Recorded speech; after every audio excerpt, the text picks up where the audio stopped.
Hello दोस्तों, MJ technical पर एक बार फिर से स्वागत है, वेलकम है। दोस्तों, जैसे कि आप स्क्रीन पर देख रहे हैं, मेरे पास है आज एक तूफान फैन की मोटर, जो कि आज हम 2880 आरपीएम में इसको रिवाइंड करने वाले हैं और इसको सुपर स्पीड में किस तरह से रिवाइंड करने वाले हैं, आज की वीडियो में हम यही जानने वाले हैं। तो दोस्तों, बने रहिए मेरे साथ मेरी वीडियो पर लास्ट तक और देखिए कि किस तरह से तूफान फैन को बहुत ही ज़बरदस्त स्पीड में रिवाइंड किया जाता है और उसकी वाइंडिंग डेटा के बारे में भी जानिए। तो दोस्तों, इसको मैंने कट कर लेने के बाद इसकी जो ये कॉइल हैं उनको बाहर निकाल लिया है और अब स्टेटर को फ्रेश कर लिया है। तो चलिए, अब जो इसमें पुराने पेपर लगे हुए हैं उसको भी निकाल लेता हूं और अब समझ लेते हैं थोड़ी सी बेसिक इन्फॉर्मेशन। तो यहाँ आप देख सकते हैं इसका जो स्टेटर साइज़ है, यानी इसकी कोर की जो मोटाई है वो 1.25 इंच हो जाती है और इनर डायर यानी इसके इनर डायमीटर की बात की जाए तो ये 2.5 इंच के लगभग हो जाती है और आउटर डायर की बात की जाए यानी बाहरी मीटर नाप की तो ये 4.25 इंच हो जाती है। तो मैंने इसको पेपर पर लिखकर भी दिखा दिया है। यहाँ हो जाती है इसकी कोर साइज़ 1.25 इंच, आईडी यानी इनर डायर हो जाता है 2.5 इंच और ओटी यानी आउटर डायर हो जाता है 4.25 इंच। और स्लॉट को देखा जाए तो दोस्तों ये हो जाती है इसकी 24 स्लॉट। तो इसका भी आप स्क्रीनशॉट ले सकते हैं या आप इसको ऐसे भी समझ सकते हैं। तो चलिए, अब यहाँ पर आप देख सकते हैं मैंने 24 के 24 स्लॉट्स में इसके इस तरह के पेपर लगा लिए हैं और साथ साथ एक इसमें यहाँ पर जो कॉइल डालने के बाद पेपर लगाया जाएगा उसको भी मैंने कट कर लिया है और उसका पीस बना लिया है। और साथ साथ यहाँ पर आप देख सकते हैं 2 कॉइल इसकी मैंने रनिंग वाली बना ली है, जिसका वाइंडिंग डेटा आपके सामने है। बेहतर होगा आप इसका एक स्क्रीनशॉट ले लें क्योंकि ये आपके बहुत ज़्यादा काम आने वाला है।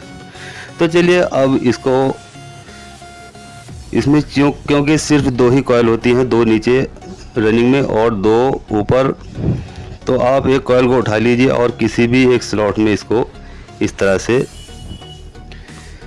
डाल लीजिए और साथ ही साथ यहाँ पर इस तरह का एक पीवीसी का इसमें टुकड़ा भी लगाकर इसको लॉक कर दीजिए, क्योंकि यहाँ पर सिर्फ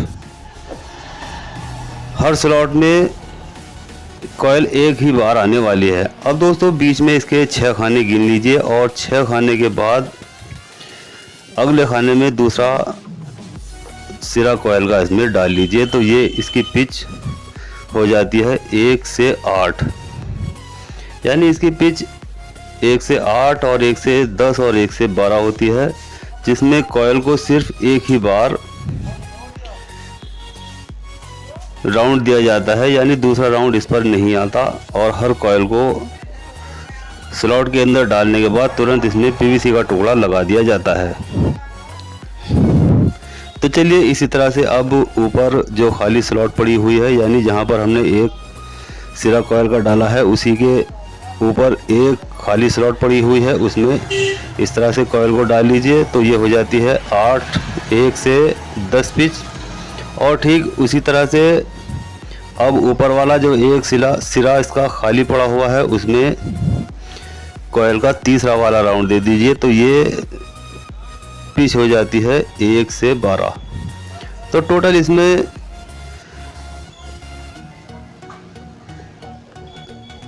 3 पिच होती हैं, 1 से 8, 1 से 10 और 1 से 12। और हर स्लॉट में कॉइल को सिर्फ एक ही राउंड में दिया जाएगा और उसके बाद यहाँ पर पीवीसी का टुकड़ा इसमें लगाकर लॉक कर लिया जाता है। तो यहाँ दोस्तों एक कॉइल हमारी कंप्लीट इंस्टॉल हो चुकी है, यहाँ पर आप देख सकते हैं। और फिनिशिंग के बारे में देखा जाए तो बहुत ही अच्छी फिनिशिंग के साथ एक कॉइल हमारी इंस्टॉल हो चुकी है। तो चलिए, अब दूसरी वाली कॉइल को भी उठा लेते हैं और यहाँ पर आप जो 3 स्लॉट देख रहे हैं, इस तीसरी वाली स्लॉट में दूसरी वाली कॉइल को डाला जाएगा, क्योंकि जैसे ही हम एक कॉइल का सिरा इसमें डालते हैं तो दूसरा वाला राउंड उसके ऊपर की ओर आएगा, ना कि नीचे की ओर। तो इसलिए तीसरे खाने में यानी तीसरे स्लॉट में हम इसको डालेंगे और उसके बाद जो दूसरा और तीसरा राउंड है उसके ऊपर की ओर डालते चले जाएंगे। तो चलिए, इस वाले राउंड को भी हम पूरा कर लेते हैं और यहाँ पर इस कॉइल को डाल लेने के बाद यहाँ इसमें भी हम पीवीसी का एक टुकड़ा इस तरह से लगा देंगे। और ठीक उसी तरह से दूसरी तरफ भी हम तीसरी ही स्लॉट में इसको डालेंगे, यानी ऊपर से नीचे की ओर 3 स्लॉट हम छोड़ेंगे, या इसके बीच में आप 6 स्लॉट छोड़ दीजिए तो यहाँ से भी आप समझ सकते हैं। और अगर उस दूसरी वाली जो कॉइल हमने इंस्टॉल की हुई है उससे भी आप तीसरी कॉइल में इसको डाल सकते हैं, तो इससे भी आप समझ सकते हैं। चलिए एक राउंड हमारा 1 से 8 वाला हो चुका है। ठीक उसी तरह से अब दूसरे वाले राउंड को भी हम ऊपर वाले सिरे में डाल देंगे, यानी जैसे ही हम इसका तीसरा वाला सिरा डालेंगे तो वो कॉइल के बिल्कुल बराबर में, यानी जो दूसरी वाली कॉइल हमने पहली वाली डाल रखी है उसके बिल्कुल बराबर में आ जाएगा। अब चलिए तीसरा वाला राउंड हम इसमें डाल देते हैं और अब यहाँ पर आप देख सकते हैं ये पहली वाली कॉइल के बराबर में चला जाता है। जो हमने पहले वाली कॉइल को इंस्टॉल किया था ठीक उसी के बराबर में ये दूसरा वाला सिरा यानी लास्ट वाला सिरा इसका चला जाएगा। तो इस तरह से ये दूसरी वाली जो कॉइल है वो भी कंप्लीट हो जाती है। और उसको इस तरह से पीछे की ओर थोड़ा सा शेप दे दीजिए। तो यहाँ दोस्तों इस तरह से आप देख सकते हैं दोनों कॉइल बहुत ही फिनिशिंग के साथ बनकर कंप्लीट हो चुकी है। तो यहाँ अब अपनी सेफ्टी के लिए इसमें कॉइल के दोनों ओर इस तरह से धागा बांध दीजिए, यानी नीचे से भी और ऊपर से भी। तो इस तरह से हमें 4 तरफ धागा बांधना पड़ेगा, यानी एक ही कॉइल में 2 बार, एक नीचे और एक ऊपर। क्योंकि जैसे ही हम ऊपर वाली कॉइल को रिवाइंड करेंगे या इसमें इंस्टॉल करेंगे तो हमें किसी भी तरह की परेशानी का सामना नहीं करना पड़ेगा। तो इस तरह से चारों तरफ इसके ये धागा बंधा हुआ आप देख रहे हैं, इस तरह से इसको दोनों ओर से बांध लीजिए। और उसके बाद दोस्तों अब बारी आ जाती है यहाँ पर कॉटन टेप लगा लेने की। तो इस तरह से चलिए इसमें कॉटन टेप भी लगा लेते हैं। और कॉटन टेप को हमेशा 2 बार में लगाना बेहतर होता है, क्योंकि अगर आप एक बार में कॉटन टेप लगाएंगे तो उससे फिनिशिंग नहीं आ पाएगी और कॉटन टेप भी सिकुड़ जाता है। तो चलिए अब बना लेते हैं 2 कॉइल। तो यहाँ आप इसका वाइंडिंग डेटा भी देख सकते हैं जिसमें हमने 32 नंबर यूज़ किया है और कॉइल में जो टर्न दी हैं वो 220 दी हैं। तो चलिए अब इसको भी रिवाइंड करने के लिए एक कॉइल उठा लेते हैं। तो यहाँ पर अब आप जो दोनों कॉइल आप देख रहे हैं इन दोनों कॉइल में 3-3 स्लॉट घिरी हुई हैं। अब इन दोनों स्लॉट्स के ऊपर जहाँ पर खाली स्लॉट पड़ी हुई है एक एक सिरा कॉइल का उसमें डालेंगे, यानी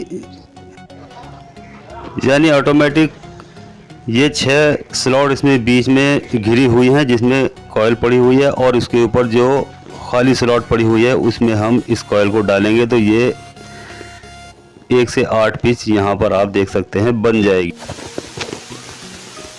तो चलिए अब इस कॉइल को भी सेट कर लेते हैं, यानी जहाँ पर ये 1 से 8 पिच में डल चुकी है यहाँ हमें दोनों साइड इसमें एक एक पीवीसी का टुकड़ा भी लगा देना है इस तरह से। और उसके बाद जैसे ही इसमें पीवीसी का टुकड़ा लग जाता है तो तुरंत कॉइल को फोल्ड कर लेते हैं इस तरह से। और अब ऊपर वाली स्लॉट में इसको जिस तरह से हमने पहली वाली कॉइल को डाला था ठीक उसी तरह से इसको भी डालेंगे। तो यहाँ पर ये इसकी पिच हो जाएगी 1 से 10। तो चलिए इसको तीसरे राउंड में भी डाल लेते हैं। यहाँ मैं आपको इसकी वाइंडिंग डेटा के बारे में एक बार फिर बता देता हूँ। तो सबसे पहले दोस्तों इसकी रनिंग वाली कॉइल बनाई जाएंगी जिसकी गोलाई होगी 33 इंच, यानी 33 इंच गोलाई में कॉइल को बनाएंगे और 31 नंबर एल्यूमिनियम वायर इसमें यूज़ किया जाएगा 31, और उसमें 220 टन हर कॉइल में डालेंगे, यानी सिर्फ 2 कॉइल इसकी बनाई जाएंगी रनिंग वाली, और 2 ही कॉइल इसकी स्टार्टिंग वाली बनाई जाएंगी। तो रनिंग वाली कॉइल को दोस्तों 220 टन हम 31 नंबर से बनाएंगे, और कॉइल का जो साइज़ है वो 33 इंच रखा जाएगा गोलाई में। और ठीक उसी तरह से जब हम स्टार्टिंग वाली कॉइल को बनाएंगे तो उसकी लंबाई सिर्फ 1 इंच घटाएंगे, यानी वहाँ पर हमने 33 इंच गोलाई में बनाई थी, यहाँ पर हम 32 इंच गोलाई में बनाएंगे। और वायर गेज इसमें 32 नंबर लगाया जाएगा, जिसमें टन सेम होंगी, यानी 220 टन हमने रनिंग में डाली थी, तो यहाँ पर भी हमें 220 टन ही डालनी है, और सिर्फ वायर गेज 1 नंबर इसमें घट जाएगा, यानी 32 नंबर इसमें यूज़ किया जाएगा। तो चलिए अब इसकी लास्ट वाली कॉइल को भी इंस्टॉल कर लेते हैं, और उसको भी जो बची हुई स्लॉट्स हैं उसमें कॉइल को एक एक राउंड में डाल दिया जाएगा। तो चलिए दोस्तों इसको भी कंप्लीट कर लेते हैं।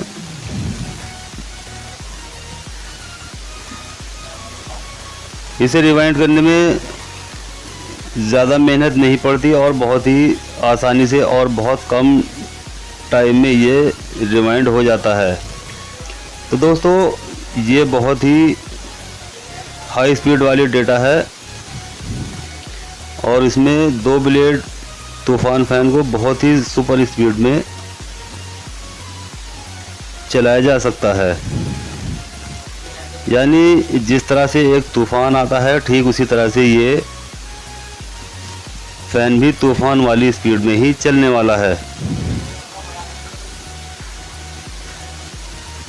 तो चलिए अब इसको जो इसका लास्ट वाला राउंड है उसको भी कंप्लीट कर लेते हैं, और कंप्लीट कर लेने के बाद यहाँ भी पीवीसी का टुकड़ा इसमें लगा देंगे और कॉइल को लॉक कर देंगे। तो यहाँ आप देख सकते हैं चारों कॉइल इसमें अच्छे से कंप्लीट इंस्टॉल हो चुकी हैं। तो चलिए अब एक एक लूप पर हम इस तरह से स्लीव लगा लेते हैं, यानी 0 नंबर की स्लीव भी आप इसको बोल सकते हैं, और 1 नंबर की स्लीव भी आप इसको बोल सकते हैं। तो चारों लूपों पर इस तरह से एक एक स्लीव इसकी लगा लेते हैं, और लूप लगा लेने के बाद अब बारी आ जाती है इसकी सिलाई कर लेने की। तो उसको भी हम कंप्लीट करेंगे। तो यहाँ पहले आप देख सकते हैं ये 4 लूप इसकी बन जाती हैं, यानी 2 रनिंग वाली, ये रनिंग वाली हो जाती हैं, और ये स्टार्टिंग वाली। तो चलिए अब इसको सिलाई कर लेते हैं। तो यहाँ दोस्तों देख सकते हैं इसको मैंने दोनों ओर से सिलाई कर ली है, यानी यहाँ से भी और यहाँ से भी। और ये 2 वायर मैंने रनिंग वाले बनाए हैं रेड कलर के, और ये 2 येलो कलर के मैंने स्टार्टिंग वाले बनाए हैं। तो दोस्तों अब बारी आ जाती है इसमें वार्निश लगाकर सुखा लेने की। तो मैंने इसको वार्निश लगाकर सुखा लिया है, और अब ये बॉडी में लगाने के लिए बिल्कुल रेडी है। तो चलिए इसको मैं बॉडी में इस तरह से फिट कर लेता हूँ यहाँ पर, और उसके बाद इसके कनेक्शन को समझ लेते हैं। तो यहाँ दोस्तों 2 अलग अलग कलर के वायर आपको दिखाई दे रहे हैं, यानी एक रेड वाला और एक येलो वाला। तो इसको हम कॉमन बना लेंगे, और उसको एक जगह जॉइंट कर लेने के बाद अब यहाँ पर एक वायर हम इस सप्लाई का दे देंगे, और जो बचे हुए 2 वायर हैं रेड और येलो, ये कैपेसिटर पर इस तरह से लगा दिए जाएंगे। और साथ ही साथ एक वायर जो इसकी मेन लीड है वो इस रेड वाले पर भी लगा देंगे। तो यहाँ पर इलेक्ट्रिक की एक वायर हमारी इस कॉमन पर चली जाती है, इस वाली पर, और एक कैपेसिटर पर चली जाती है। तो चलिए अब इसकी जो मेन लीड है उसको उठा लेते हैं, और यहाँ पर इसकी शाफ्ट पर मैंने इस तरह का एक पेपर लगा दिया है, उसको भी देख लेते हैं ताकि घूमने में हमें दिखाई दे जाए। अगर मैं इस पेपर को नहीं लगाता तो ये घूमता हुआ दिखाई बिल्कुल भी नहीं देता। तो यहाँ दोस्तों मेरा बल्ब ग्लो कर गया है और यहाँ ये देख सकते हैं इसकी मोटर बहुत ही अच्छी स्पीड में घूमनी शुरू हो चुकी है। तो यहाँ दोस्तों तूफान फैन को ज़बरदस्त तूफ़ानी स्पीड में किस तरह से रिवाइंड करते हैं, आज की इस वीडियो में हमने ये जान लिया है। तो दोस्तों वीडियो अच्छी लगी है तो लाइक करें, शेयर करें और बेल आइकन को भी दबाएं और साथ ही साथ दोस्तों चैनल को सब्सक्राइब करना ना भूलें। तो चलिए जल्दी ही मिलते हैं अगली वीडियो में, तब तक खुदा हाफिज़।